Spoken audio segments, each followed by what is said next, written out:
সহকারী কমিশনার জেলা 1980 সালে এবং বাংলাদেশ কৃষি গবেষণা কাউন্সিল আহার করো, পান করো, কিন্তু অপচয় করো না।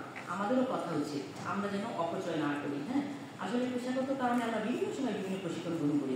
প্রশিক্ষণ আমাদের এফিসিয়েন্সি বাড়ায়, তাই না, কর্মদক্ষতা বাড়ায়, আমরা সেই অনুসারে অনেক পেশাগত জ্ঞান বৃদ্ধি পায়। কিন্তু আজকে যে সেমিনারটি হবে, আমি মনে করি এটি একদম ব্যতিক্রমী একটি বিষয়, এবং এটির মাধ্যমে আপনি ব্যক্তি বা আমরা ব্যক্তি হিসাবে যতটুকু উপকৃত হব, আমার পরিবার উপকৃত হবে, সমাজ হবে, সকলকে দেশ হবে। হ্যাঁ, কারণ একটি জাতির শক্তি কিন্তু নিহিত আছে তার জনগণের স্বাস্থ্যের উপরে। এই ঈদে জামা জুতো অ্যাক্সেসরিজের ডিসকাউন্ট।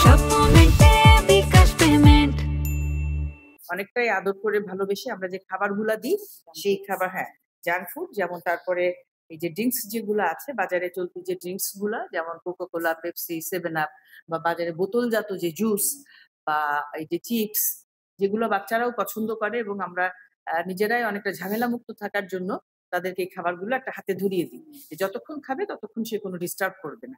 তো এই জায়গাগুলোতে আসলে আমাদের এই জায়গাগুলো থেকে সরে আসতে হবে। এই জায়গাগুলো থেকে সরে আসতে হবে, কারণ এই খাবারগুলো শুধু শিশুর ক্ষুধাই নষ্ট করছে না, তার শরীরে আরো অনেক ক্ষতিকর উপাদান প্রবেশ করিয়ে দিচ্ছে, এবং একই সাথে তার পুষ্টির জায়গাটাতে এক ধরনের গ্যাপ তৈরি করছে। কারণ একজন শিশু যখন এই খাবারগুলো দিয়ে তার পাকস্থলীটা ভরে ফেলবে, তখন সে কিন্তু আর বাসায় রান্না করা খাবারটা বা একটা ফল বা একটা সবজি এগুলো সে খেতে চাইবে না।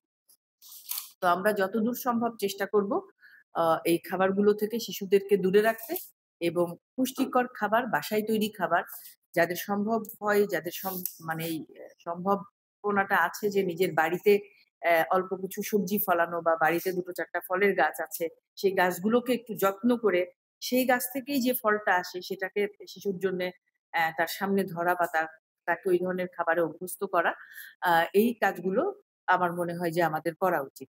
আর ফলিত পুষ্টির সাথে আরেকটা বিষয় জড়িত, সেটা হচ্ছে যে আমাদের ইমিউনিটির বিষয়টা আছে।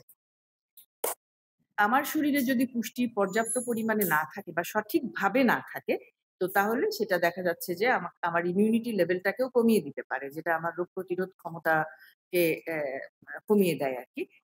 এটা সেই বিষয়।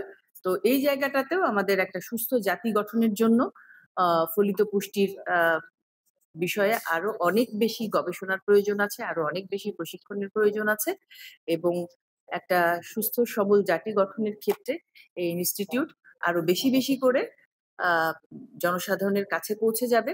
শুধুমাত্র ওই কৃষি মন্ত্রণালয়ের কর্মকর্তাদের মধ্যে প্রশিক্ষণ সীমাবদ্ধ থাকবে না।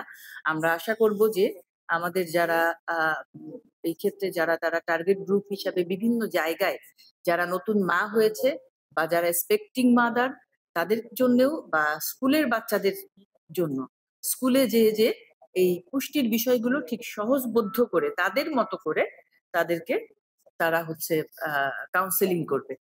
তো আমি আজকের এই সেমিনার